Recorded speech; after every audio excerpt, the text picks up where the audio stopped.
Assalamualaikum warahmatullahi wabarakatuh. Halo semuanya, perkenalkan nama saya Waratul Jana dengan NIM 25143101008 dari kelas reguler 1 tingkat 1. Ingin mengumpulkan tugas materi ilmu biomedik dasar tentang sistem saraf oleh dosen pembimbing Ibu Nur Hijratiala. Yang pertama, itu ada bagian sel saraf. Ada fungsi dendrit. Dendrit fungsinya untuk menerima rangsangan dan membawanya ke badan sel. Nah, di badan sel fungsinya menerima rangsangan dari dendrit dan meneruskannya ke akson. Selanjutnya ada nukleus. Nukleus fungsinya untuk menyimpan materi genetik DNA dan mengontrol aktivitas sel. Selanjutnya ada akson. Akson fungsinya untuk membawa rangsangan dari badan sel ke neuron atau sel target selanjutnya. Selanjutnya ada selubung-melin. Nah, selubung-melin ini fungsinya untuk meningkatkan kecepatan impuls saraf dan melindungi akson. Selanjutnya ada sel siwan. Sel siwan fungsinya untuk membentuk selubung-melin yang mempercepat konduksi pada sistem impuls saraf ini di sistem saraf tepi. Selanjutnya ada nodus Ranvier. Nah, nodus Ranvier ini fungsinya untuk mempercepat transmisi sistem impuls saraf. Nah, selanjutnya di terminal akson ini fungsinya untuk mengirimkan sinyal ke neuron selanjutnya. Nah, yang kedua itu adalah bagian otak. Bagian otak terdiri dari yang di sini atau yang pertama itu adalah frontal lobe. Nah, frontal lobe ini fungsinya untuk melakukan kegiatan motorik atau gerakan dengan secara sadar, seperti kemampuan berbicara, kemampuan berpikir, dan juga mengendalikan emosi. Nah, yang kedua itu adalah parietal lobe.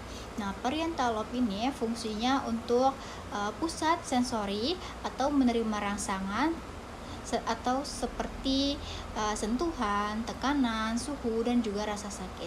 Nah, yang ketiga itu ada occipital lobe, yaitu fungsinya untuk pusat visual ataupun penglihatan. Yang keempat itu adalah frontal lobe. Nah, frontal lobe ini fungsinya untuk sebagai pusat pendengaran dan juga fungsi bahasa. Selanjutnya ada cerebellum atau otak kecil, yaitu fungsinya untuk mengendalikan gerakan, menjaga keseimbangan, dan berperan sebagai motorik halus seperti membiasakan kita menulis dan juga melukis. Selanjutnya ada spinal cord ataupun sumsum tulang belakang. Fungsinya untuk mengirimkan sinyal antara otak dan juga bagian tubuh atau biasa disebut sebagai mengendalikan respon refleks. Selanjutnya yang ketiga adalah cranial nerve, terdiri dari 12 saraf. Yang pertama ada olfaktori sebagai indera penciuman, yang kedua yaitu optik, fungsinya sebagai indera penglihatan, yang ketiga ada okulomotor, fungsinya untuk membuka dan menggerakkan mata dan menyesuaikan lebar pupil, yang keempat ada trachlear, fungsinya untuk penggerak mata bagian atas. Selanjutnya ada trigeminal, fungsinya untuk memberikan sensasi di bagian mata dan sebagian besar di wajah dan di dalam mulut sehingga memungkinkan kita bisa mengunyah. Selanjutnya yaitu abducens, fungsinya yaitu sebagai penggerak mata bagian samping, menggerakkan mata ke kanan, menggerakkan mata ke kiri. Selanjutnya yaitu ada facial. Nah, facial nerve ini fungsinya untuk membuat ekspresi wajah dan memberikan rasa di bagian lidah. Selanjutnya yaitu ada vestibulocochlear, fungsinya untuk indera pendengaran dan juga menjaga keseimbangan. Selanjutnya ada glossopharyngeal, fungsinya untuk memberikan rasa di bagian lidah dan juga mengontrol otot untuk menelan. Selanjutnya yaitu adalah vagus.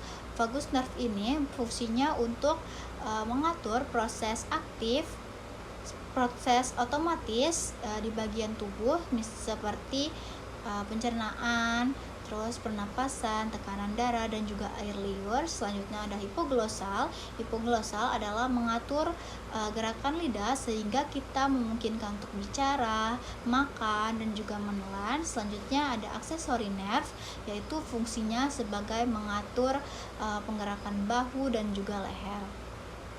Yang keempat yaitu adalah saraf spinal. Saraf spinal terdiri dari 31 pasang. Yang pertama adalah cervical nerve terdiri dari 8 pasang. Yang kedua yaitu thoracic nerve terdiri dari 12 pasang. Yang ketiga yaitu adalah lumbar nerve terdiri dari 5 pasang. Dan yang keempat yaitu adalah sacral nerve terdiri dari 5 pasang juga. Yang selanjutnya yaitu ada coccygeal nerve yaitu ada 1 pasang. Nah, bisa kita lihat di bagian atas sini. Nah, yang di bagian atas itu adalah cervical plexus, brachial plexus, cervical enlargement, terus ada selanjutnya intercostal nerve, selanjutnya ada lumbar enlargement, selanjutnya ada lumbar plexus dan sacral plexus dan juga cauda equina atau disebut ekor. Sekian dari saya. Wassalamualaikum warahmatullahi wabarakatuh.